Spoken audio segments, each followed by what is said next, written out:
The National Archives in London is the official archive and publisher for the UK government, safeguarding more than 11 million historic documents created during the past 1,000 years, from the Domesday Book to modern government papers and digital files.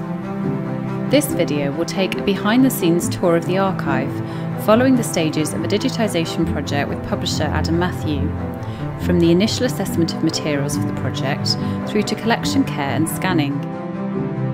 This short tour will show how this becomes one of these.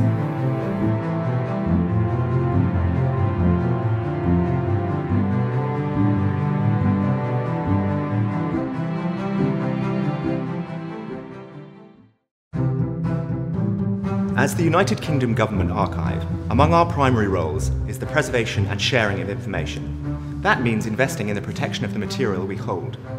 It also means making that material available to interested audiences in the most appropriate way. Our long-standing partnership with Adam Matthew has helped ensure we fulfil those aims. The digital resources they have produced have been integral to us moving in step with the rapidly changing landscape of information services. Researchers want to explore multiple resources quickly and comprehensively. Today, visitors to the National Archives and researchers around the world delve into our collections at the click of a button. Adam Matthew has been working with the National Archives since the early 1990s. Initially we focused on microfilm products, but now we work solely on digital collections. Since 2009 we've been developing the Archives Direct portal, which is a series of standalone products focusing on Britain's political relationship with the rest of the world. Taken together, these comprise millions of pages of previously restricted and confidential information, which now are an essential resource for any student or scholar of political history. Adam Matthew is currently working with the National Archives on two new digitisation projects. The first is the digitisation of the series of Colonial Office 5 files covering UK government interactions with colonial America. The second will make available all material held at the National Archives relating to South Africa during the apartheid years, 1948 to 1980. Before any digitisation takes place, a team of editors from Adam Matthew embark on a thorough assessment of the material, making several visits to the National Archives to carry out the necessary checks ahead of digitisation. We take account of every document, its measurements and physical description, and look out for any large fold-out pages. All this information is passed to the scanning operatives, who use this to calculate the size of scanner which will be used and the amount of material which will be passed through it. We do this for everything that we will be digitising and publishing. We work closely with the Digitisation Conservation team because we value the long-term preservation of these documents. Working through the material in this way leads us to the discovery of real gems. This is the 1964 Foreign Office file for Rivonia. Rivonia was a key event in the history of apartheid.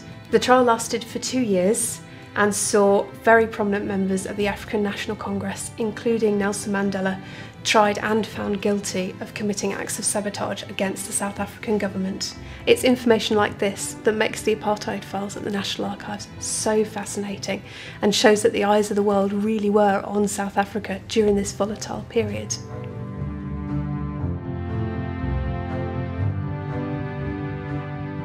We often think of the advantage of digitisation being the preservation of the material in a new digital format, but the process also plays an important role in the preservation of the original document.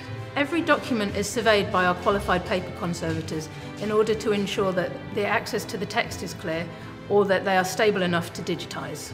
All of the conservation work is undertaken before the scanning operators image the documents.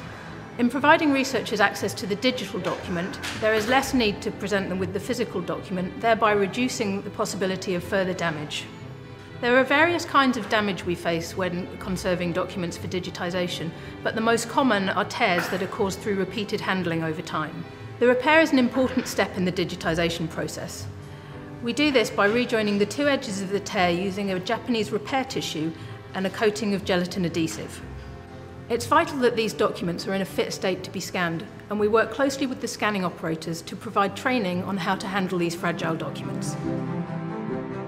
Setting up an efficient scanning operation is probably the most integral part of any digitisation project. We want to minimise the amount of time that documents are out of the repositories.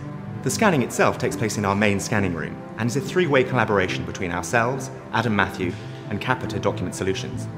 We each have dedicated individuals who work closely together to ensure that the work is carried out effectively. Adam Matthew currently have 4 scanners permanently positioned here at the National Archives, which are in constant use due to the many projects that we are working on with them. Before any scanning commences, we must ensure that the correct technical setup has been achieved. What we are looking for are digital images that represent the original document as closely as possible. Depending on the material, we are able to scan thousands of images a day, but obviously if the material is very delicate, fragile, brittle, that would reduce our output. Most of the documents scanned here at the National Archives for Adam Matthew are uniform government documents, which are typescript, loose-leaved, some are tag files, and also we have some which are bound volumes. The majority of them are in fairly good condition compared to some of the medieval manuscripts also held at the archives. Once a digital image has been captured, we then conduct our own quality control here at the National Archives. We then send to Adam Matthews, who will then conduct their own checks. Once the scans have been approved, the Adam Matthew team perform more careful analysis of each document, capturing key metadata. This supplements the data provided by the National Archives' own catalogue. It's a pleasure to see the material brought to life in digital form, and it's so straightforward to search and to browse the Archives Direct interface. They have all been arranged by collection type. Plus, we have the option of searching across all of the collections so that we can jump to any chapter within any document.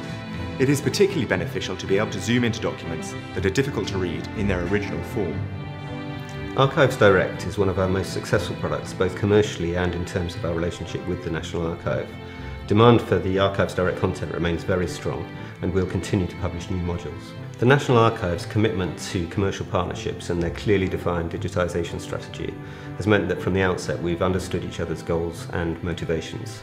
This has resulted in a partnership that can teach us how publishers and libraries can work effectively together, and it's meant that we can offer fantastic digital resources to researchers across the globe.